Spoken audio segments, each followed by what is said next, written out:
إن الحمد لله نحمده ونستعينه ونستغفره ونعوذ بالله من شرور أنفسنا ومن سيئات أعمالنا. من يهده الله فلا مضل له ومن يضلله فلا هادي له، وأشهد أن لا إله إلا الله وحده لا شريك له، وأشهد أن محمدا عبده ورسوله صلى الله عليه وعلى آله وصحبه أجمعين. أما بعد، كتاب رياض الصالحين لشرح بسلسلة کې زموږ د مبارک درسونو او د اخرنی درسونو کې منګه موضوع شروع کړی و د غریبۍ فضیلت او بلګه دنیا باندې راضي کېده او شهوت پرې خوده. د امام نووي رحم الله چې کوم باب یې خوده دغه عنوان دی باب فضل الجوع وخشونة العيش والاقتصار على القليل من المأكول والمشروب والملبوس وغيرها من حظوظ النفس وترك الشهوات. دا باب یې خوده دی لپاره دی چې د لوږې او تنګسیا فضیلت پکې بیان کړي. نو یو څو حدیثونه پکې پاتې دي، کوشش وکړو چې انشاءالله هغه په دې درس کې پوره کړو. په آخرني درس کې موږ چې کوم حدیثونه بیانول په هغې کې هم دغه صحابه کرامو غربت بیان شوی او د رسول صلی الله علیه وسلم ژوند چې څنګه هغه د غریبۍ ژوند او څنګه سخته په هغوی باندې تېرېده. بیا هم هغوی صبر کړی، آخرت یې غوښتو. نو دا شان موږ له پکار ده چې څه چې الله را کړي چې په هغې باندې راضي شو او دومره څه د الله نه وغواړو چې په هغې باندې زموږ ګزاره روانه وي. اولنی حدیث په دې درس کې وعن عمران بن الحسين رضي الله عنهما عن النبي صلى الله عليه وسلم أنه قال. عمران ابن الحسين رضي الله عنهما وی رسول الله صلی الله علیه وسلم دا خبره کړې ده خیرکم قرنی، په تاسو کې ښه خلک هغه خلک دي چې کوم زما په زمانه کې دي بیا زما په پیړۍ کې دي. ثم الذين يلونهم، بیا په دوی پسې چې کومه زمانه ده د غوره خلک دي. ثم الذين يلونهم، بیا په هغوی پسې چې کوم خلک دي. قال عمران رضی الله عنه فما أدري قال النبي صلى الله عليه وسلم مرتين أو ثلاثا. پته نشي چې رسول صلی الله علیه وسلم دوه پیرې دا خبره کړې وه چې د هغوی نه بعد او بیا د هغوی نه بعد او که نه درې پیرې ویلو. د دې نه دا مسله ثابته شوه چې د رسول صلی الله علیه وسلم زمانه دا غوره زمانه ده. به دې کې د علماو اختلاف دی چې د زمانه او د پیړۍ د دې څومره وخت، خو دې کې غوره خبره دا ده چې د دې محدود وخت نه دي پکار. اکثر علما 100 کاله وایي. خو داسې چې د یو زمانې خلک کې لکه همزولي خلک په یو وخت کې یو ځای وي، دا د یوې زمانې خلک شو. بیا په دوی پسې چې نور راځي هغه بیا د بلې زمانې شو. نو غوره خلک په پیغمبرانو پسې هغه صحابه کرام دي رضوان الله علیهم اجمعین. بیا په هغوی پسې غوره خلک تابعین دي، او تابعی هغه چا ته وایي چې د صحابه کرامو سره ملاقات شوی او بیا په اسلام باندې مړي، دا تابعی دی. بیا په هغو پسې دریم غوره خلک درېمه زمانه هغه تبع تابعین دي چې هغه بیا په دوی پسې دي. او که بالفرض دا درې پیرې شي نو بیا د صحابه کرامو زمانه غوره ده. بیا تابعین، د تابعینو بیا درې قسمه شي، مشران، منځني، کشران. دا ټول غوره خلک دي. غوره زمانه هغه دغه خلکو تېره کړې ده، غوره وخت هغوی تېر کړی. رسول الله صلی الله علیه وسلم د هغوی صفایي بیان کړی. هغې وجه دا ده چې په هغه وخت کې د بدعتونه نه وو، په دین کې د نوي کارونه نه وو، وروسته دا ټولې جاخې جوړې شوي. په هغه وخت کې دا قصې نه وي. د بدعات او خرافات او فسق او فجور غالبا د هغوی نه بعد راښکاره شوی دی. خصوصا بدعات په دین کې نوي کارونه دا په هغه وخت کې نه وو. وروسته چې څومره وخت تېرېدو د جاخې زیاتېدې، نو هغه غوره خلک دي. او څوک چې په دغه خلکو پسې بدې ردې وایي نو ډېر د خپل ایمان مراجعه وکړي، لکه څنګه چې شیعهګان روافض په دغه خلکو پسې نښتي. رسول صلی الله علیه وسلم په خپله وایي و غوره خلک دادي چې په دې زمانه کې دی به په دوی پسې او سړی سوال سره په سوال سو کله بعد راشي په غوي پسې بدره دی وای دلیل به دی چې سړی په ایمان کې نقصان دی ځکه په پورن خطه نو دا غوره وختونه الله سبحانه تعالی د خلکو سره زموږ ملاقات په جنت الفردوس کې وکړي بل دا مسله چې موږ به منو قرآن او حدیث په پوهه د دغه خلکو قرآن او حدیث په منو په پوهه د دغه خلکو چې هغه دغه دي صحابه کرام تابعین تبع تابعین هغه څنګه پوښي په قرآن او حدیث باندې موږ باقي شم پویو دغه سره ځان د قرآن او حدیث راولي کور کې وته نشي چې سبب دماغ کې راځي وینا سید قرآن او حدیث ورالو بیا به ګورو چې صحابه کرام په دې څنګه پوښي تابعین په دې څنګه پوښي دین مشران په دې څنګه پوښي دا ټول زموږ مشران الله سبحانه تعالی ټول ناراضي شي او الله دې ټول وبخي ثم يكون بعدهم قوم يشهدون ولا يستشهدون رسول صلی الله علیه وسلم به خلک راشي چې څوک به دې گواہی نه غواړي خو گواہی به ورکړي څوک به دې گواہی نه غواړي خو گواہی نه ورکړي پسړي کې سوال دا راځي بعض حدیثونو کې رسول الله صلی الله علیه وسلم د خلکو صفت کړي چې څوک دې گواہی نه غواړي گواہی ورکړي دا خلک دي په دې ځکه به دې خلک راشي چې گواہی نه به څوک نه غواړي دوی گواہی نه ورکړي جواب دا غي دی دغه چې رسول الله د چا صفت کړي دی هغه خلک دي چې د یو سړي حق خوړې کیږي ظلم زیاته وسره کیږي او دته چاني ویلي چې ترشه گواہی ورکاو نه چې څوک گواہی غواړي ځکه چې به حق راخاره کی خو دې راشي د ځان نه گواہی ورکي چې حق راخاره شي دا چت خلک دي یو کمزوري سړي سره ظلم کی د پته د ظلم دی راشي گواہی ورکي کله د بګي نقصان عمر سي گواہی ورکي دا چت انسانان خدای چې کوم خلک دي علماء دې خبرې مطلب دا لري چې د چا په یقین نه خلک به دروغجني نو څوک به گواہی نه غواړي چې خلکو د پته چې دروغجن دي خو بیا به مخکې کی گواہی به ورکي ويخونون ولا يؤتمنون دویم صفت په دې خلکو کې دی رسول الله صلی الله علیه وسلم وایي چې امانت به سره کېد نو خیانتونه وکړي خیانتګر خلک به امانتداري به ختم شي امانتګيري به ختم شي وينذرون ولا يوفون منخت وکي به پوره کینا چې دې خلک مونږ بصیرش ما ویلوي بس پوښه نو وسوکم ګرم ګرمي کني الله کدي سې دوی کړی زو بداو الله سره او خدای مکروه دي سی ویل اسی منخت کې سړیو کې عام یوجب الله لپاره دا چلو کوم هیڅ خبره نه خدای چې کله دا چلو نو داخلك بمنخت کې به پوره کینا سلورم صفت د دې لپاره امام نووي رحمه الله حدیث وړي ويظهر فيهم السمن او داخلك بساربي جسمونه به غټ غټي متفق علیه د حدیث په صحیح بخاری صحیح مسلم کې شوی چې دې حدیث د دې موضوع سره څه کار دی کار یې سره دی رسول الله موږ چې دې خلک براشي چې هغه بساربي مطلب دا دی چې دا غوي مقصد بس صرف خېټه ساتلی گواہی به څوک نه غوړي گواہی نه ورکي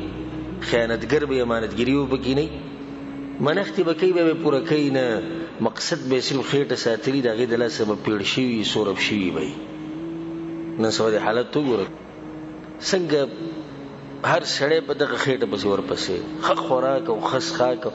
نور دغه مینشتي چې آخرت یا الله یا پیغمبر یا دین نه سار نه ما خو پر دغه سوچي نو د دې پر وروړو امام نووي رحمه الله د حدیث دې پر وروړو وی چې ته په خلکو کې نشي خپل مقصد صرف خوراک مګر زو وګوري خوراک څخه دنیا دومره کوسمره جوړ د ضرورت او په لګه دنیا باندې راځي لکه انسان سربیږي چې کله په دمنه خوراک او دنیا ډیر شي اله دې سربي هغه نه بعد حدیث راوړل وعن ابي امامه رضي الله عنه قال قال رسول الله صلى الله عليه وسلم رسول الله دا خبره کړی دا ابن ادم اے د ادم بچیه انك ان تبذل الفضل خير لك ستاسو لپاره دا غوړه د چې زیاتی مال ته الله په لار کې خرج کړي زیاتی مال څه مطلب دی چې د ضرورت نه زیاتی دې کې دا فائدہ چې بس خلک د بچو ضرورت نه پوره کوي د خځې ضرورت نه پوره کوي د مور پر ضرورت نه پوره کوي او لګي بهر خلکو له پیسې ور کوي پکور کی ضرورت دته ضرورت نو کوم چې زیاتی مال له هغه لګوه. دې ځکه د حدیث دې لپاره راوړی دی وایي ساتئ مه. مخکې رسول صلی الله علیه وسلم څه وایي وان تمسکه شر لک، او که دا مال ته ځان سره ساتي د سره لپاره شر دی.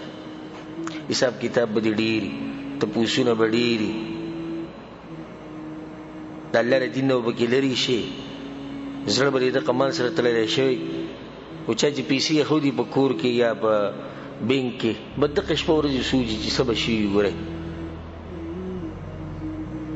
پیسې به په څه حال کې، ټول سوچ هغه طرف دی. ولا تلام على کفاف.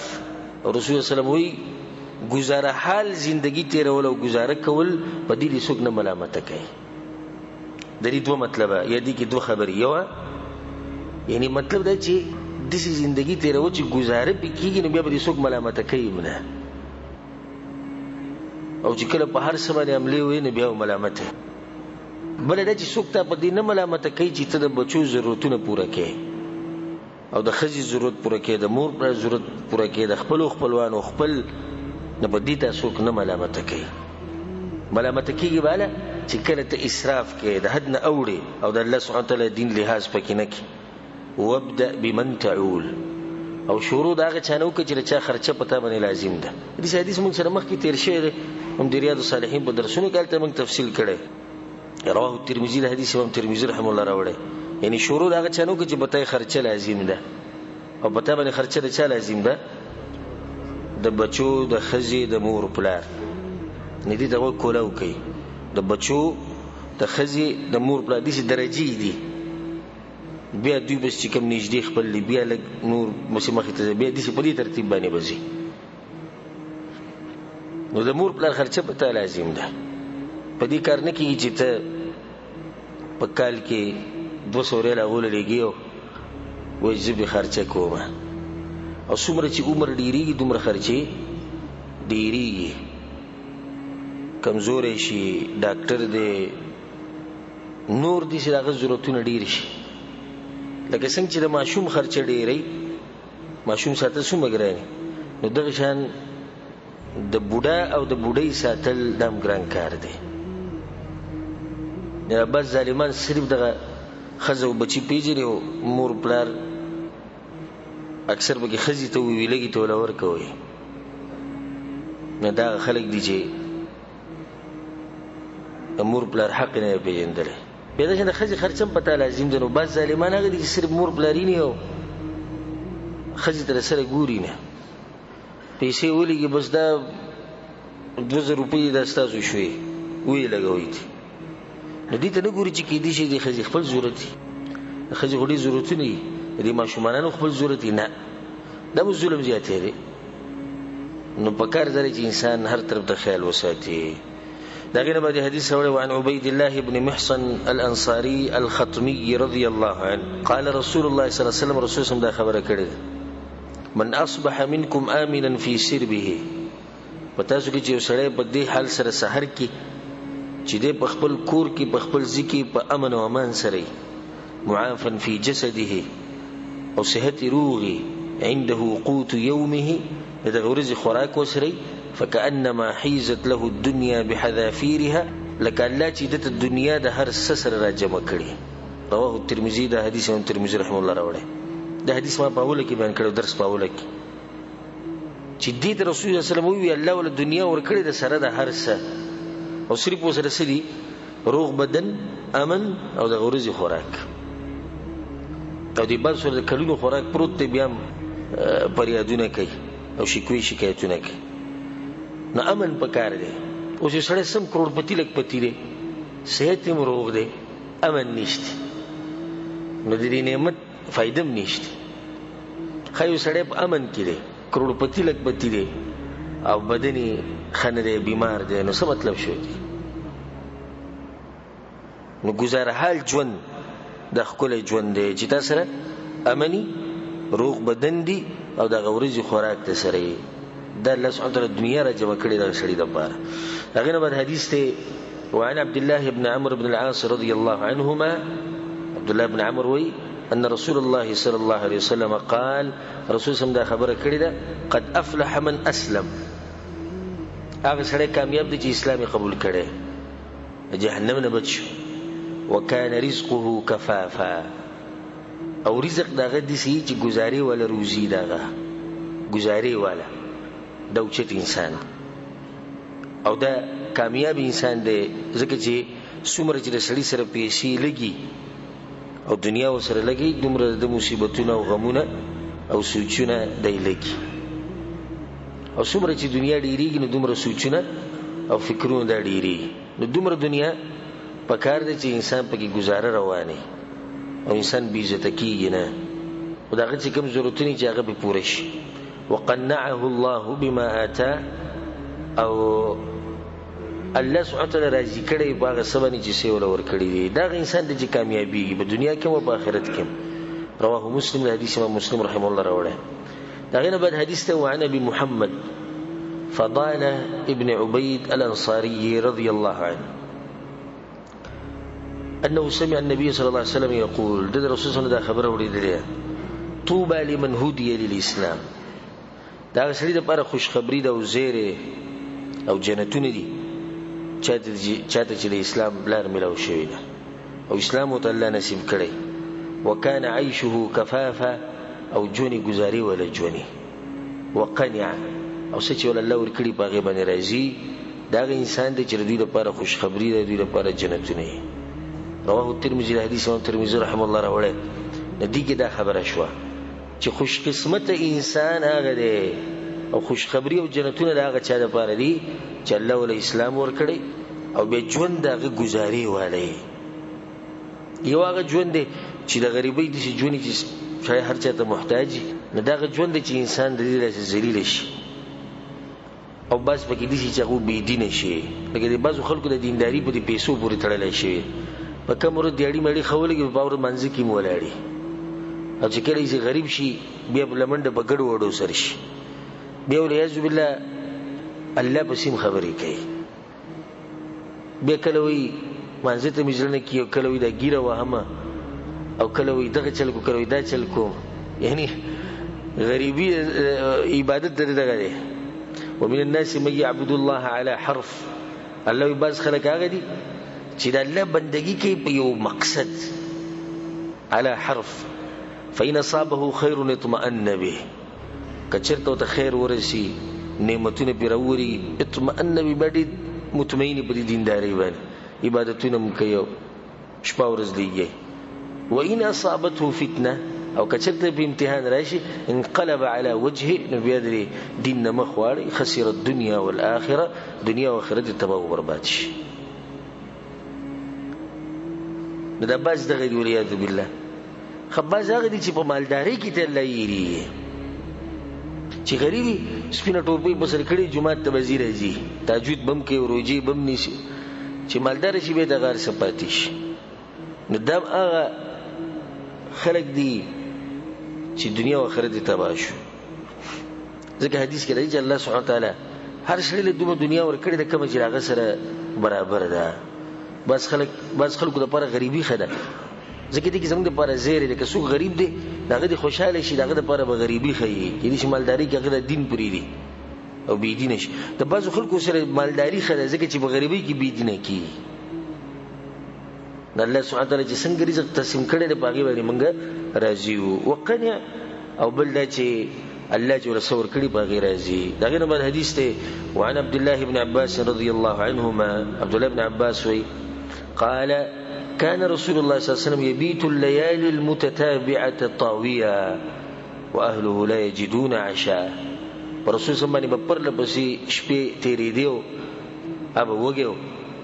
او د کور ولا سره به خوراک نه و د شپې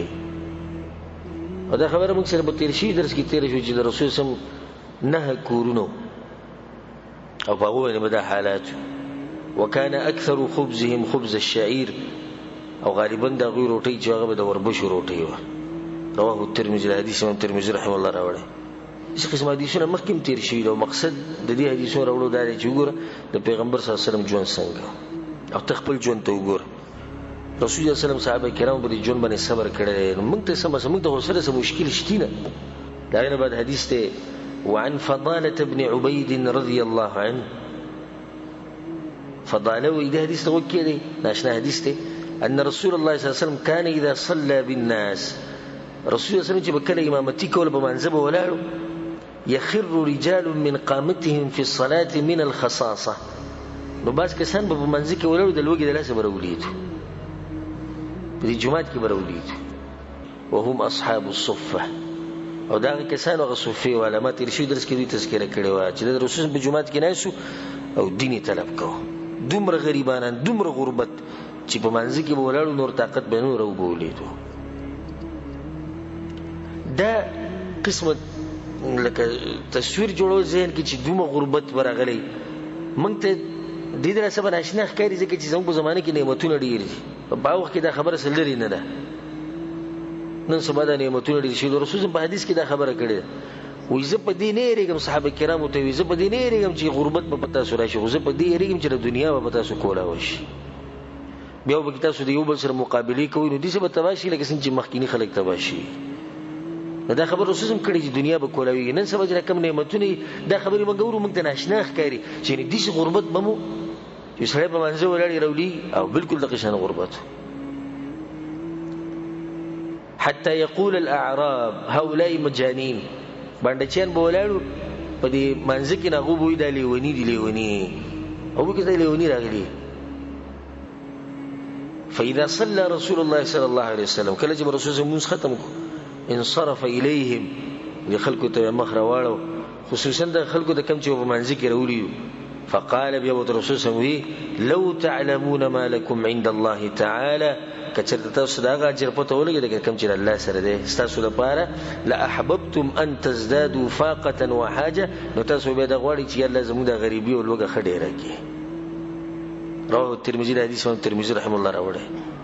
دغه زموږ د پرم زیره ټول غرونو ته خويندو ته موږ دا وایو دا کم مصیبت چې پتا باندې دی دا کم غریبي چې پتا باندې دی دا کم غم او دړو تکلیف چې تا ته درسي کته دا اجر پته ولګي نو ته به چې دا ډیر ونه خبره ځکه حدیث کې د رسول الله صلی الله علیه وسلم وی د قیامت پر ورځ چې کله د خلکو ته اجر تقسیمیږي په کوم چې تکلیفونه راغلي ناغوی به د ارمانو کې چې ارمان په موږ باندې دومره تکلیف راغلی وي چې چاره نه د غوخه په منګزو باندې منګز کړي وي نو خبره دغه چې اجر به ډیر زیات وي نو به چې ارمان موږ ته دومره تکلیف رسیدلی نن به موږ ډیر اجر اغسته وي دغه زیره د خلکو د پاره چې هغه د غربت ژوند دی هغه ته تکلیف ته او مسلې دي او مسائل دي الله به غوښنه نشته اجر ورکړي د حدیث امام ترمذی رحم الله راوړی خو دې کې فائدې د ذکر کوم لکه دې مطلب دا نه چې ته ځان په زور غریب کا لکه اوس سړی چې الله دوی ډېر اجر ورکړي چې مانځي کې راولي راشه تم ځان وګه ساته چې په مانځي کې راولي الله به اجر ډېر درکړي دا مطلب نه مطلب دې دا دی یعنی کوم غریبی چې پتا ده په دې صبر کاوه ته مطلب دی بس نو شریعت مونږ ته دا نه دی ویلي چې ته ځان په زور غریب کا په زور ځان ملنګ کا صوفیانو کې چې دا ملنګ دی پلانې دی دغه دی کته وبره دا زموږ په شریعت کې نشتی چې ته په زور جامې وشلو په زور چې په جامو کې ټانکی وکاو او په زور چې ځان غریب کا او سپیره ګرځنه نه شریعت مونږ ته دا نه دی ویلي خو دې مطلب دا دی چې مسلمانه کم غریبی چې پتا ده کم مصیبت چې پتا ده په دې باندې صبر کوه او الله چې د صدق کړي باغی راضي شه د قیامت پر ورځ غټ اجرونه ست انتظار کوي الله سبحانه تعالی دې موږ ته د هر تکلیف او د هر مسلې په بدل کې الله موږ ته بشمار اجرونه راکړي دا غینه بعد حدیث ته وعن ابي كريمه المقداد بن معدي يكرب رضي الله عنه ابو كريمه مقداد رضي الله عنه وي سمعت النبي صلى الله عليه وسلم يقول ما رسول الله دا خبر اوریدله ما ملأ آدمي وعاء شرا من بطن انسان نره دکړه یو لوخه انسان نره دکړه دومره بد لوخه لکه خېټه بحسب ابن آدم اكلات يقمن صلبه ادم د بچی لپاره دومره پوره دي چې دومره نوړی وخوري چې سم ملای بنه غي ملای به سي نه غي موږ ته دومره وخوري چې صرف گزاره دي پروانه رسول الله وی دا خېټه چې دکې دا لوخه چې دکې د دې ور سره حساب کتاب کی نو دومره خوره چې صرف دا گزاره دی پر ملا دې بینېږي مطلب ژوند دې پې تېرېږي دې دا مطلب دی ژوند دې پې تېرېږي رسول صلی الله علیه وسلم فإن كان لا محاله کله نو چې نه زه به لازم ډېره خورم نو بیا دا طریقې زده کړه د رسول صلی الله علیه وسلم فثلث لطعامه خېټه به درې حصې کړي معده به درې حصې شي نو یوه حصه ده خوراک وثلث لشرابه دویمه حصه د اوبو شوه وثلث لنفسه وثلث لنفسه او درېمه حصه د ساه اخیستو دپاره شوه رواه الترمذي د حدیث امام ترمذي رحمه الله راوړی زمونږ چې ورته کښېني په اخره کې ووایي خوله م ستړي شو خو ماړه نه شو او څوک ډرقي اچوي او څوک مانځل ته راشي یو طرف ته به سر اړی راړی او بل طرف ته به اړی معدې ښه نن سبا هر سړي معده خرابه څه دلاسې خرابه او دې دلاسې خرابه خوراکونه ډېر دي د ساه اخیستو بیا د طاقت نه کېږي چې ساه واخلي دومره بیا دی کله بیا وایي بلډ پریشر مې خېږي او کله وایي د زړه تکلیف راته جوړ شو والونه بند دي او کله وایي معده مې خرابه ده کله وایي کلسټرول ډېر دي دا ټولې مسلې دي دلاسې دي په دې باندې د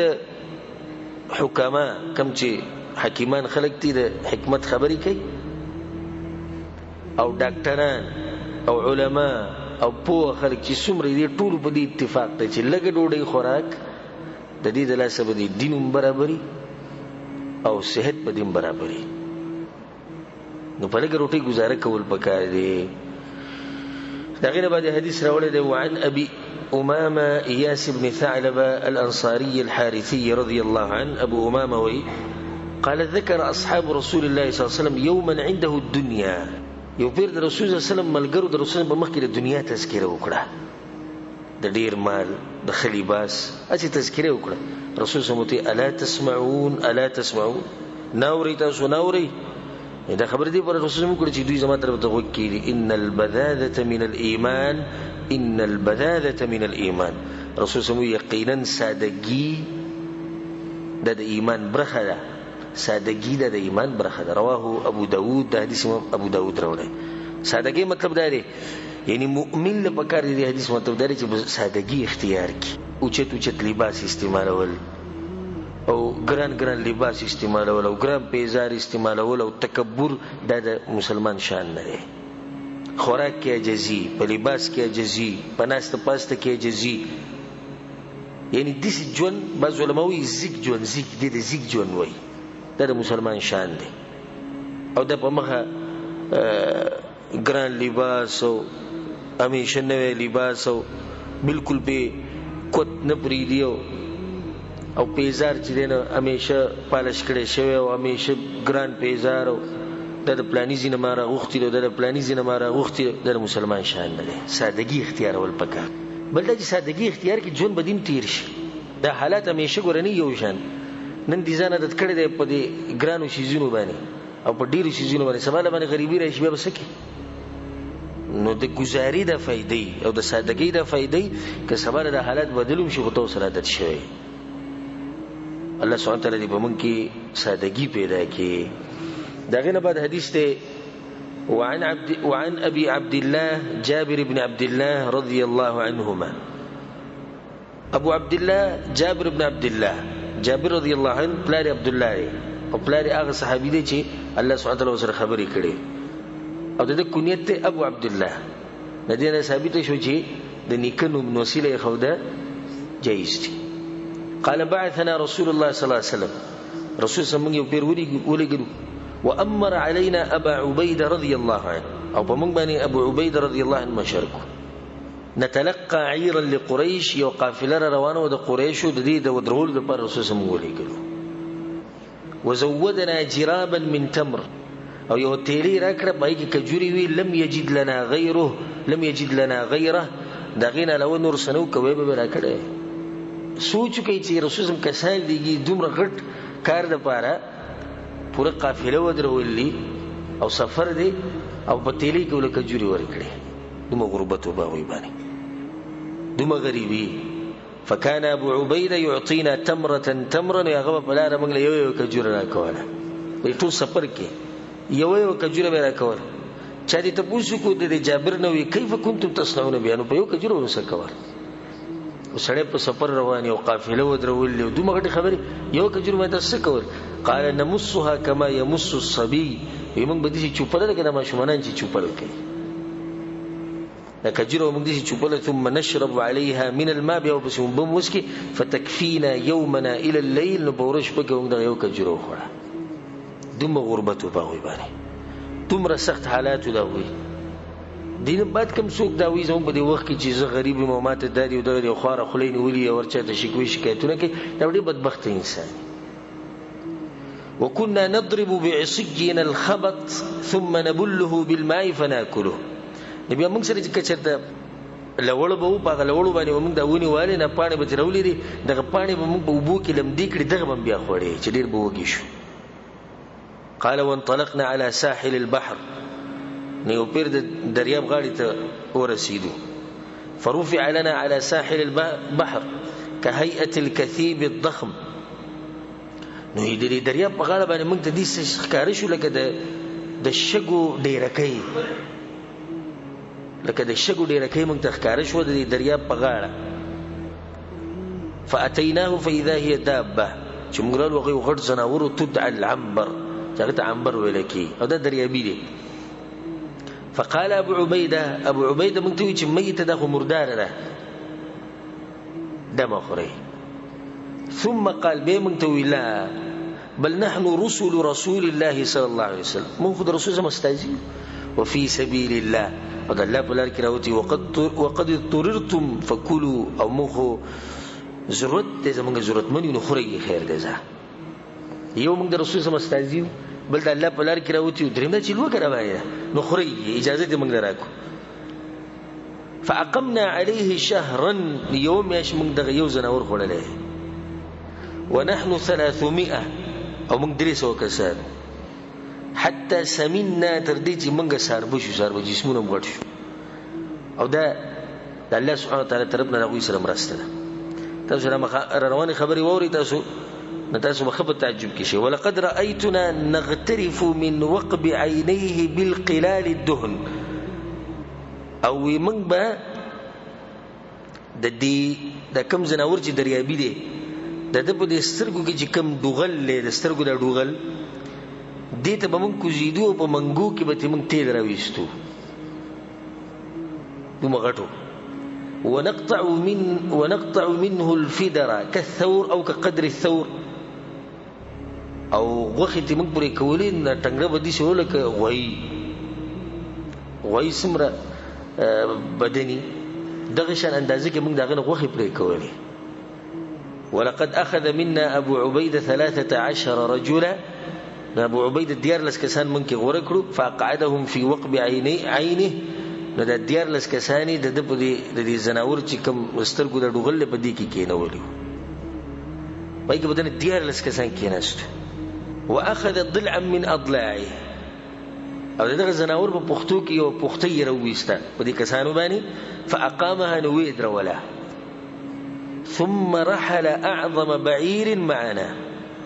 نبي چې زمونږ سره کوم غټ اوخو دنګ اوخو په هغه باندې لپاسه کې جاو کې خو ده فمر من تحتها ندا اوخ چې دې پختي لاندې تیر شو نو غټه ډوکیو دا غیر اندغه ته وتزودنا من لحمه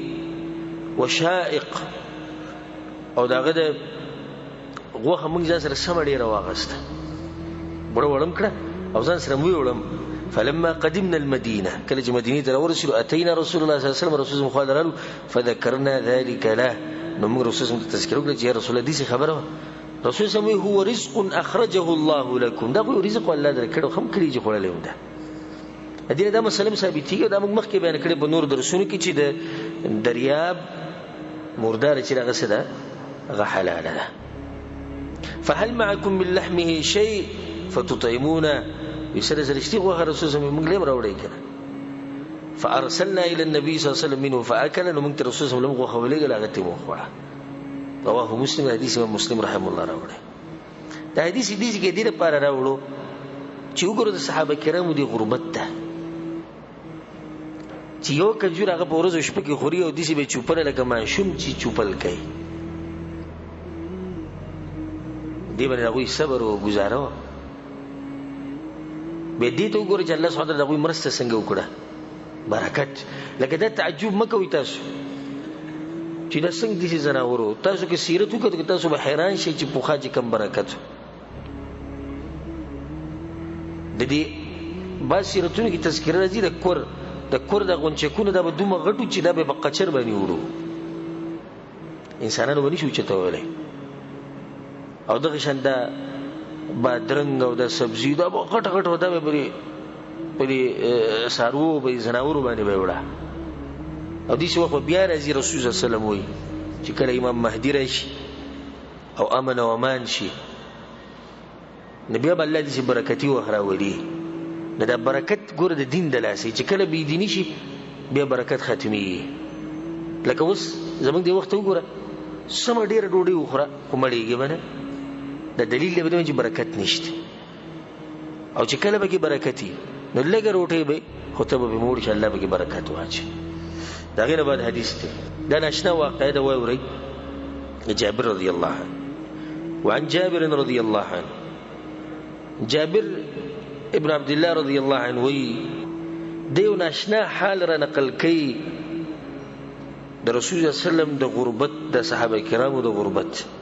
قال وی انا كنا يوم الخندق وی د خندق په ورځ نحفر منګه کنده کنسته. او دا خبره منګه په نور ځایونو کې تفصیل سره کړې ده چې غزوه خندق د یو جنگ شی او مشرکین او د هغوی سره ډېر خاندانونه او قبیلې دنیا خلک را جمع شي او په مدینه باندې د راتلو اراده یې کړې وه. او دا په 5مه هجرۍ کې د شوال میاشت وه. نو سلمان فارسي رضی الله عنه رسول الله صلی الله علیه وسلم دا مشوره ورکړه چې موږ به کنده وکنو د مدینې نه چپ چاپېر نو دوی به دې خوا نشي راتلی اضطراري حالات. نو رسول الله صلی الله علیه وسلم د دې شروع کړو ته سوچ وکړئ چې چپ چاپېره په هغه وخت کې کنده کنل او جوروالی دومره اگر که اختلاف پکې دی خو سیرت کې دې سره چې جوروالی دومره لکه یو سړی چې دننه ودرېږي نو خپ پکې دننه پټېږي په ولاړه او پلنوالی تقریبا 2 میټره. په هغه وخت کې کنسته او آلات نه وو څومره ګران کار خو دا خلک وو چې الله سبحانه وتعالی د رضا دپاره هغوی هر څه ته تیار وو. وایي چې انا كنا يوم الخندق نحفر موږ کنده کنسته. په دغه ورځ ډېر عجیبه قصې شوي دي او زما موضوع دغه ده نه انشاءالله موږ د سیرت چې کوم درسونه کوو په هغې کې به تفصیلا راشي چې په هغه ورځ څه څه شي الله سبحانه وتعالی څنګه مشرکانو له هزیمت او شکست ورکړی. فعرضت کدیه شدیده نو په دې منځ کې یو ګټ راغی خو سم مضبوط دومره مضبوطه ګټه وه چې زموږ په یې وس نه رسېدو. فجاءوا الى النبي صلى الله عليه وسلم نو دوی رالو په رسول صلی پسې فقالوا رسول صلی ته وویل هذه کدیه عرضت في الخندق یا رسول الله دا یو کاڼی راغلی دی په دې کنده کې خو سم ضرور دی. رسول صلی ته انا نازل زه ورپسې ورشم. ثم قام رسول صلی وسلم پاسېدو وبطنه معصوب بحجر او رسول صلی وسلم خېټه پورې کاڼی تړلی و د لوږې د لاسه. یعنی د حالاتو ته وګورئ چې دومره هغه وږي دي چې د خېټې پورې کاڼي تړلي دي او بیا هم لګیا دي کار کوي. سیرت کې راځي چې رسول صلی هم په دغه ورځ خړ پړو د ګیره کې خاورې پرتې وې سر په ویښتو کې خاورې پرتې وې داسې عاجزه انسان یا ملګرو سره به لګي او چېرته دا نه دي ویل هغو ته چې زه تاسو نه غوره یم.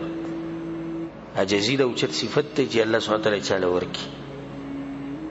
ولبثنا 3 ایام لا نذوق ذواقا او 3 ورځې تېرې شوې موږ د سره څه څکلي هم نه دي وی پرله پسې 3 ورځې او لګیا دي کنده کني ښه. فاخذ النبي صلی الله علیه وسلم المعول رسول صلی الله علیه وسلم چې راغی د دې ګټې ماتولو دپاره نو اوسپنه یې راواغسته په کوم باندې چې دوی دا ګټې ماتولې. فضرب فعاد كثيبا اهيل او اهيم چې کله رسول الله صلی الله علیه وسلم گزار ورکو دغه ګټې له هغه دې سره وبهېده لکه شګې جلې چې وبهېږي او دا معجزه ده او دا طاقت الله سبحانه وتعالى ورکړ رسول صلی الله علیه وسلم او رسول صلی الله علیه وسلم په خپل ملګرو کې په ټولو کې طاقتور انسان او دغه شان شجاع انسان بادر انسان الله سبحانه وتعالى ولډیر غټ زړه ورکړو او ډیر ضرور انسان. فقلت يا رسول الله بموت يا رسول الله اذن لي الى البيت ما لي اجازه درکې کوړته ځم. جابر رضی الله عنه وی رسول الله جلال شزه. فقلت لامرأتي جكورت لهم خزي تمويج رأيت بالنبي صلى الله عليه وسلم شيئا ما في ذلك صبر ننمي وناشنا خبر ولد چې صبر به نشم کوله. رسول الله صلی الله علیه وسلم جلینو خېټه ته ګټه تړلې کانی تړلې فعندك شيء سره زرشتي د خوراک کنه. فقالت دي خزي وتوي دا خزي مسمي خزي وی عندي شعير وعناق دغه لګون ته کی وړ پراتی د وربشو او د بيزي بچي دي وکي ولا دغه زګ دوی ساتل ودان سره ويجي فذبحت العناق وطحنت الشعير نو ويجي ما دغه لالکو د بيزي د بچي او غي وړو غيګل حتى جعلنا اللحم في البرمه تر دې چې موږ بیا دا غوخه کټوي ته واچوله. دغه دا فائدم د چې خزي سره د کور کار کول او خدمت کول د اوچتو خلکو صفت ده. ثم جئت النبي صلى الله عليه وسلم بیا رسول الله صلی الله علیه وسلم والعجين قد انكسر والبرمه بين الاثافي ویران رسول الله پسې او وړاغي ګلشیو او کټوي چې دینو خوټ وهله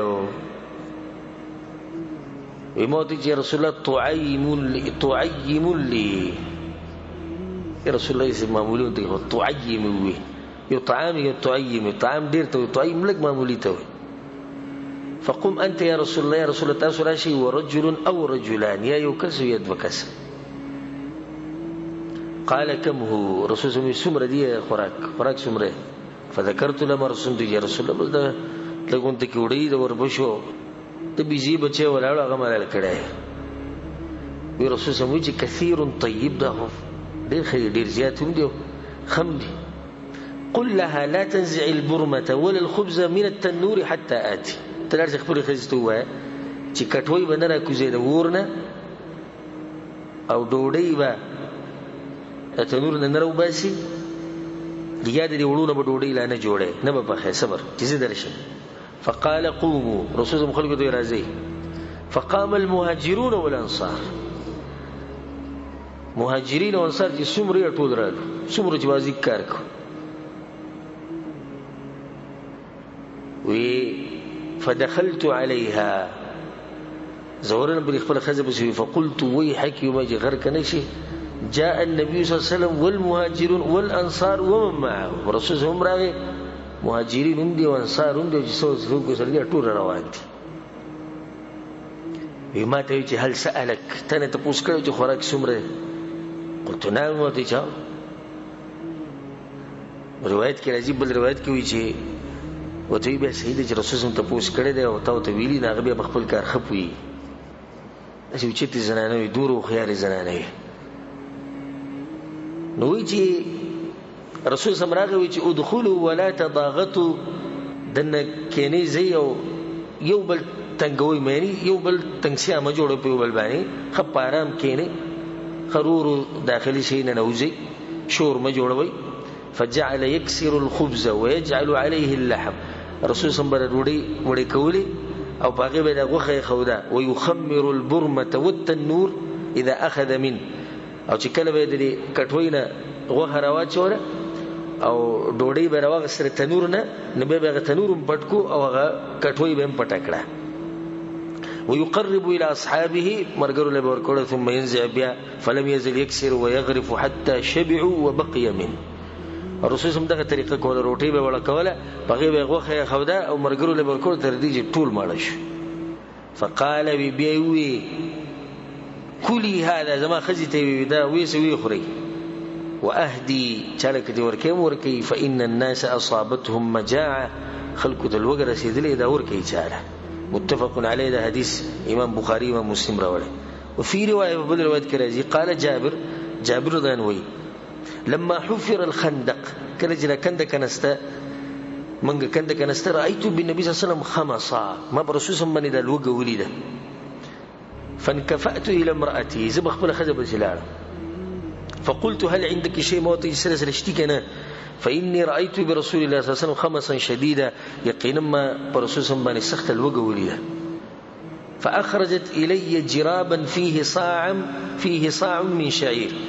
نغي یو بوجي روست چې باغی کې وړ پراتو د وربشو ولنا بهيمه داجن او زمونږ سره د بيزي او بچي ورړو موږ ساتلو فذبحت ما علالك وطحنت الشعير او غي د وړو واغیکل ففرغت الى فراغي نو چې زه فارغ دم جو هغه فارغ شیو د سرویل کو غي سي جلګو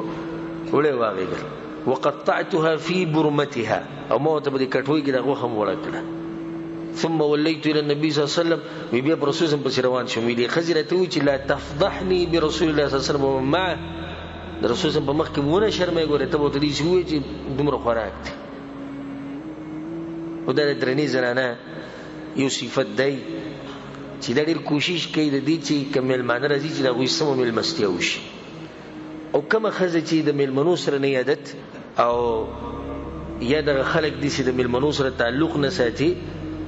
نه دغه دې سره کار نه چې ملما په سهل کې زموږ د کور نه رخصتي خو کار سويش او تاسو خیال کړئ چې کوم زنانه دي چې ملمستیا والی او درنه زنانه دغه ټول غم او سوچ او فکر دې سره چې ملما به سوي زما په باره کې خپل خاوند ته و جابر ته او د رسول الله مخکمونه شرمه وی کله چې رسول الله صلی الله فجئته فساررته ورالم رسول الله ته بغوکی وی یا رسول الله ذبحنا بهيمه لنا رسول الله وکړه ته کې ساروي ولاړو هغه مل کړي دي وطحنت صاع من شعير او صاع تقریبا سره پاسه 2 کیلو وړو د وربشو هغه مغیګری روړی بخو فتعال انت ونفر معك تراشه ځان سره یو کسان راول فصاح النبي صلى الله عليه وسلم ورسول الله ودردو اوازي ولغ اواز يا اهل الخندق اي خندق وال ان جابرا قد صنع سؤرا جابر داوی د روټي دعوت کړي فحي هلا بكم رزي او رسول صلی الله علیه وسلم لا تنزلن برمتكم ولا تخبزن عجينكم حتى يجي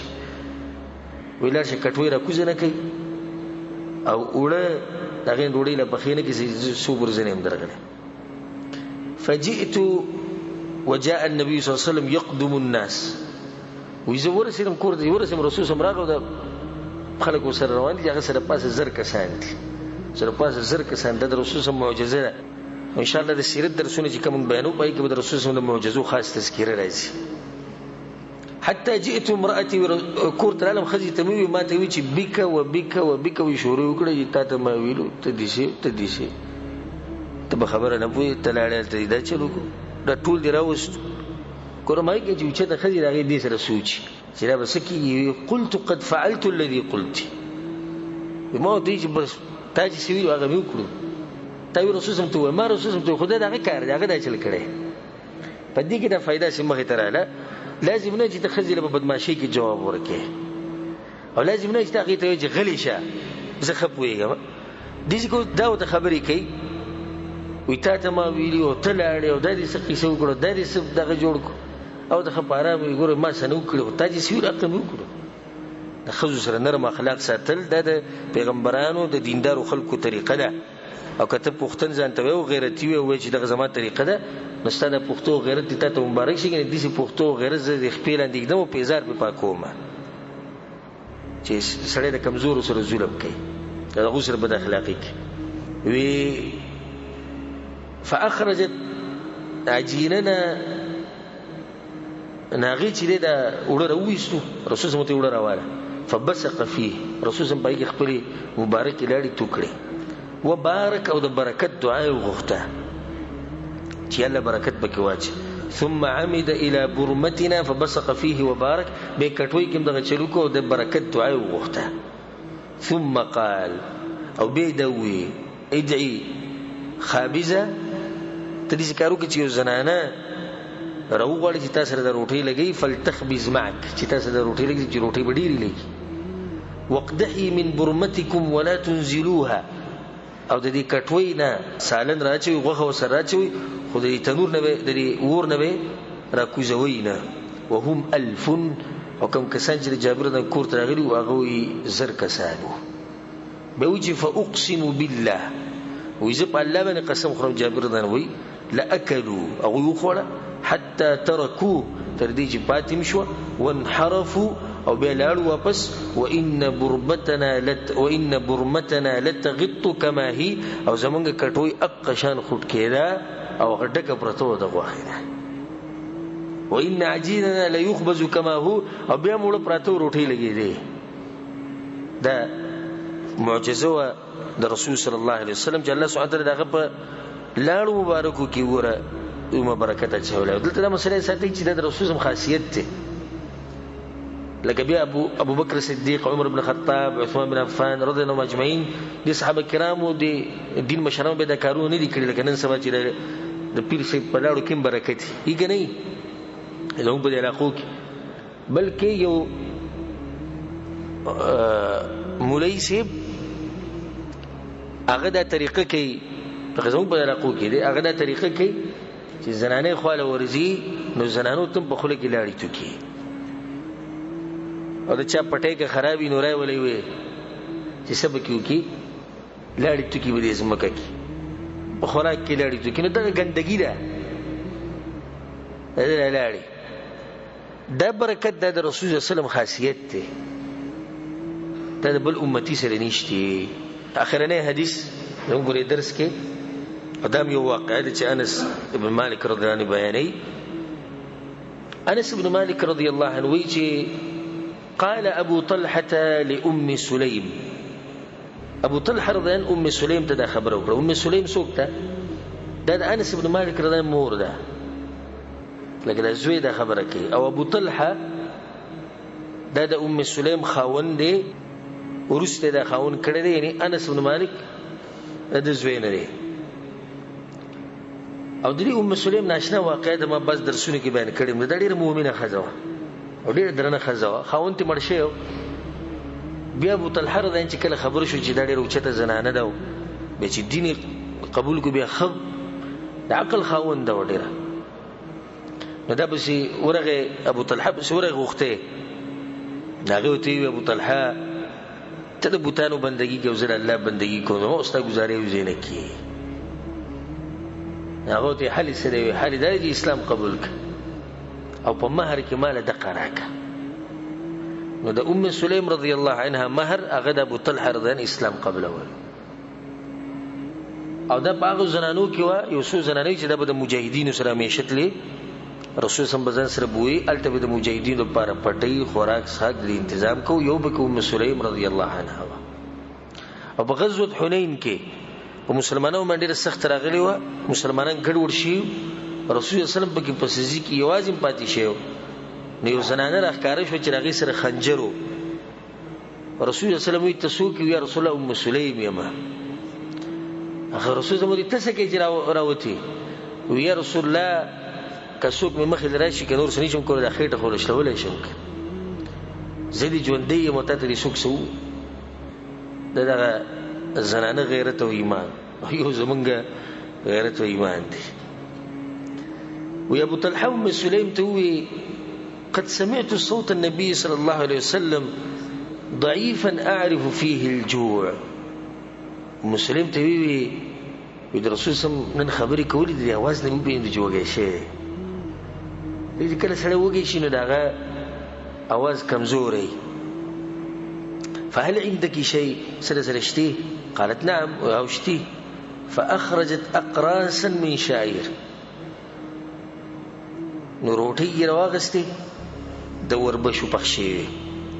ثم اخذت خمارا لها بخپل یو صادر رواغستو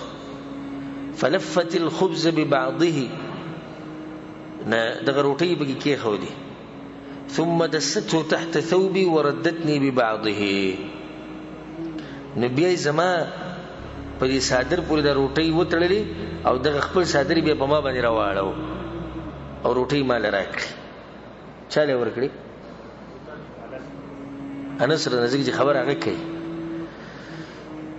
ثم ارسلتني الى النبي صلى الله عليه وسلم وبي رسول بسولي كلام جدا روټۍ ویس فذهبت به فوجدت رسول الله صلى الله عليه وسلم جالسا في المسجد ومعه الناس جلال جمعة رسول الله الناس خلق وسلم فقمت عليهم رسول الله ودردهم فقال لي رسول الله صلى الله عليه وسلم رسول الله مرتي سجل لي ارسلك ابو طلحه لي عليك فقلت نعم وتجاو ويجي لي طعام د خوراک د بارک وما وتي نعم يا رسول الله رسول الله يجي قوم راضي جيزو لکه ته پوښتنه مونږ رسول الله سلام چې سور وټې دي څنګه دي دې ته غټ سره بار ځله خبره کوم د رسول الله سلام د ناشنا زړه او په دې غریبۍ کې په دې لوګه کې هغه سره غم د ملګرو او یو مونږ یو میم زرما ټوله زما صرف د خپل ځان سره غم دی کچه ته پروټین ناشي او میلمه راشي ډېرې ته نه بس تندې دې بازو داسې تاروشي بیا راغ بیا کېناستو د سپکو خلکو کار الله سبحانه تعالی دې صفاتونه موږ ساتي د سپکو او د نیچ خلکو کار دی چې ته په ور پیښ شي او د تندې تریو کړي د روټۍ د لاسه او د چی د لاسه او د وبو د لاسه د مدرسه خو برکت راځي کور کې او مدرسه الله سبحانه تعالی رحمتونه راوړي په دغه کور والا باندې دا تجربه خبره واضحه ده په کوم کور کې چې میلمانه ډیری د کوم کور چې میلمه ډیری کور کې برکت هم دی او کوم کور کې چې میلمه نه او صرف ځان لناسي نه د چا سره غم خادي کې نه تګراتک کې د کور سپیره برکت پکې نه رحمت په لراوري نعمتونه بکیم کيم ودیم نشو خړې اسی دغه شانی رسول سلام داخله کړه پاسو قوم راځي فانطلقوا نقول روان شو وانطلقت بين ايديهم نوزيت مخكله حتى جئت ابا طلحه لما ابو طلحه بس فاخبرته موت يجي خلق روانتي ابو طلحه رضي الله کور ته ورمنډ کړو یا سلیم مور قد جاء النبي صلى الله عليه وسلم بالناس خلک یو ټول راوست رسول الله صلی الله علیه وسلم او هغه هلکه سور ډیر غستې په کپړه کې توکړي چې دا ویس وليس عندنا ما نطعمه ومن سغدوم سنيش جابوا له ورق فقالت الله ورسوله اعلم هغه ته ابو طلحه بس غلې ان الله رسول ته پته دا شو چې زنانه فانطلق ابو طلحه بيروت حتى لقي رسول الله صلى الله عليه وسلم رسول الله صلى الله عليه وسلم فاقبل رسول الله صلى الله عليه وسلم معه حتى دخل رسول الله صلى الله عليه وسلم ترديج دوانه کور تر نوت فقال رسول الله صلى الله عليه وسلم هلمي ما عندك يا سليم سليم يسر فاتت بذلك الخبز اقروتي رواست فامر به رسول الله صلى الله عليه وسلم ففت رسول الله صلى الله عليه وسلم روټي وړي کوي هغه وړي کړي وعصرت عليه سليم عكه فادمته د سليم سره کور کې غوړي پراته غوړي رسول الله دې بوسواړه هغه غوړي پر پاس واړو هغه روټي پستې شوې او هغه یو زبردست سالن تی جوړ شو دا یو سالن دی چې روټي او وړي کې او به غوړي واړي هغه سره هغه پستې شي ثم قال فيه رسول الله صلى الله عليه وسلم ما شاء الله ان يقول ثم قال ائذن لي 10 بیا رسول صلی الله علیه وسلم د برکت دعا وغوښته دغه خوراک د پاره د کوم وخت پورې چې الله وغوښته بیا رسول سمو چې لسو کسان له اجازه ورکړه لس کسان رالو فاذن لهم اجازه ورکړه فاكلوا اهو لسو خړو حتى شبعوا اوتوا ثم خرجوا لالو مالش اوتوا ثم قال اذن ل10 بيو لسنور روان فاذن لهم اهو رالو فاكلوا حتى شبعوا ثم خرجوا مالش لالو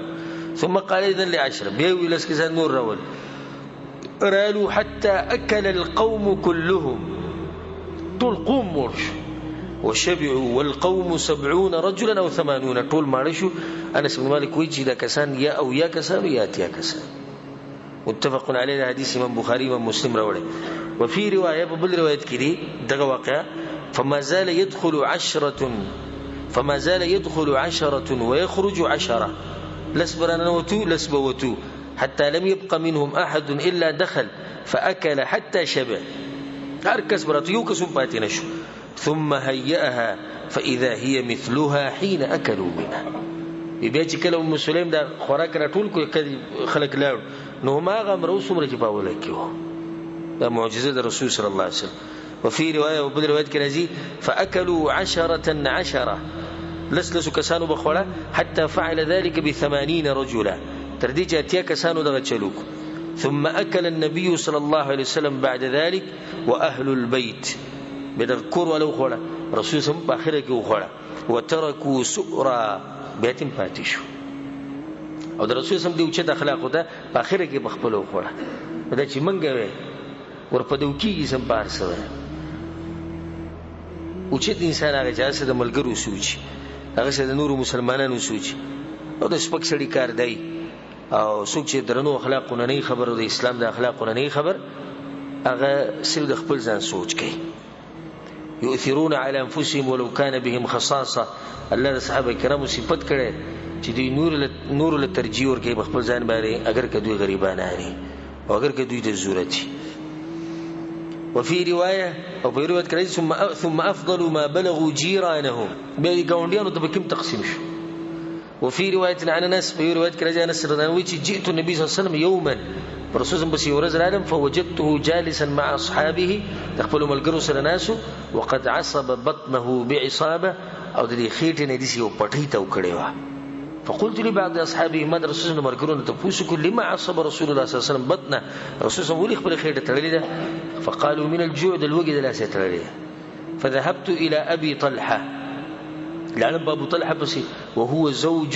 ام سليم بنت ملحان او دا ام سليم خاون وي. فقلت يا ابتا بموتج اي بلارا دغه ثابت شو چې مېرني بلارته هم بلار ویلې شي اگر کپلار نه حقيقي. قد رايت النبي صلى الله عليه وسلم عصب بطنه بعصابه بموتج بلارا رسول الله مولوي چې د خېټې نه پټې ته وکړی دا. فسالت بعض اصحابه ما دغه ملګرونه ته پوښتنه فقالوا من الجوع غوج للوجد لاس. فدخل ابو طلحه على امي ابو طلحه لازم امورته فقال هل من شيء سشتكرك؟ قالت نعم غيوشتي عندي كسر من خبز يوصل ليدي وتمرات ولقوا عندك كجوري فان جاءنا رسول الله صلى الله عليه وسلم وحده اشبعناه كرسول الله يواجه رغي وخبى ملك وان جاء اخر معه قل عنه كنرسك سرل بين فركي. وذكر تمام الحديث او بيدغه حديث باقي پورا ذکر کو کم چې مخ کی ذکر شو. د دې روایتونه د دې واقعینا او د جابر د واقعینا د ثابت شو چې هغه په وخت کې څومره د غربت چونه رسول صلی الله علیه وسلم هغه اوچت انسان په خېټه پورې کله کانی تړلی او کله به پټی تړلی او دغه شین د ملګرو حال او هغه حال کې مغوي صبر کړي او اخرت مخې ته چې اخرت په الله موږ لرا کوي په دغه دنیا باندې غوي راځي دا شامل په کار چې موږ هم په خپل دنیا باندې راځي